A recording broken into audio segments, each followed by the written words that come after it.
महाराष्ट्रासह मराठी माणसासाठी राज आणि उद्धव ठाकरे एकत्र येण्याची शक्यता आहे तशी वक्तव्य त्या दोघांनी केलेत आणि त्यामुळे आता पवार कुटुंबही पुन्हा एक होणार का अशी चर्चा सुरू झाली आहे। खासदार सुप्रिया सुळे, आमदार रोहित पवार याबाबत यांनी संदेश दिलेला आहे आणि त्यामुळे ठाकरेंआधी पवार कुटुंब एकत्र आल्याचं दिसल्यास आश्चर्य वाटायला नको। पाहूया या सविस्तर रिपोर्टमध्ये।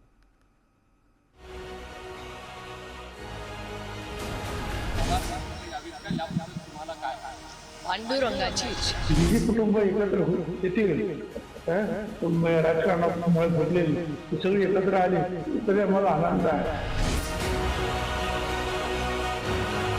ठाकरे बंधूंनी एकमेकांना साथ घालताच पवार कुटुंबही एकत्र येण्यासाठी सरसावले। खासदार सुप्रिया सुळेंना याबाबत प्रश्न विचारला असता त्यांनी पांडुरंगाची इच्छा असं सूचक विधान केलंय।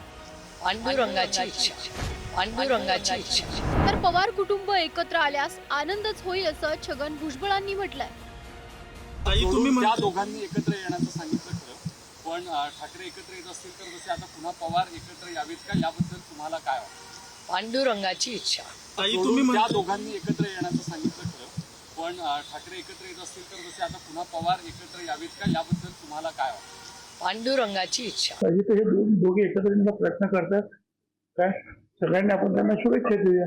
जी कुटुंब एकत्र येतील काय राजकारणामुळे घडलेली सगळी एकत्र आली तरी आम्हाला आनंद आहे।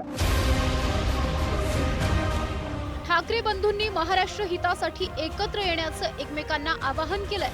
हाच धागा पकडत आमदार रोहित पवारांनी देखील सर्वच कुटुंबियांनी एकत्र यावं अशा पद्धतीचं ट्विट केलंय। मराठी अस्मितेला नख लावू पाहणाऱ्या महाराष्ट्रद्रोही शक्तीच्या विरोधात ठाकरे कुटुंब एकत्र येत असेल तर मराठी मनासाठी हा सुवर्ण क्षण असेल।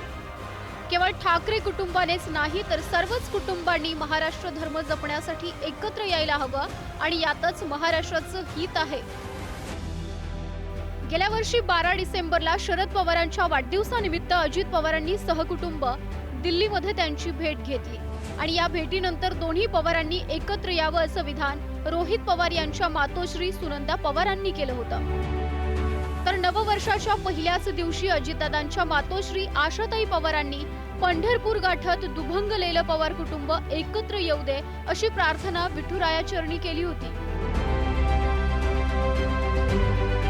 शेवटी कार्यकर्ता महत्वाचा असतो राजकारण करताना आणि त्याच्या भावना जाणून घेणं आणि त्याचं ऐकून घेणं ही सुद्धा राज्यकर्त्याची जबाबदारी असते। त्यामुळे कार्यकर्त्यांनी भावना व्यक्त केल्या त्या त्यांच्या बरोबर आहेत, कारण विखुरलेलं राहण्यापेक्षा एका मुठीने जर पक्ष राहिला तर त्याची ताकद चांगली राहील महाराष्ट्रामध्ये।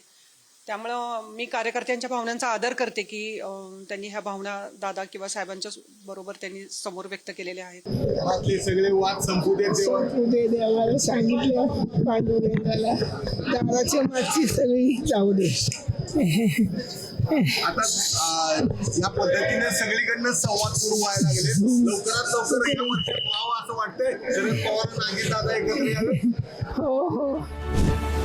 विधानसभा निवडणुकीनंतर पवार कुटुंबातील दुरावा कमी झाल्याचं वारंवार समोर आलंय। शरद पवार आणि अजित पवार हे दोन्ही नेते वेगवेगळ्या कारणास्तव एकत्र येताना वारंवार दिसतात। 15 दिवसांपूर्वी उपमुख्यमंत्री अजित पवारांनी जाहीर भाषणात त्यांनी आपल्या काकांची म्हणजेच शरद पवारांची आठवण काढली होती। आई वडील आणि सुलत्याच्या कृपेनं आमचं बरं चाललंय असं अजित पवारांनी म्हटलं होतं। नका घालू, शाली आणू नका, टोप्या घालू नका, मला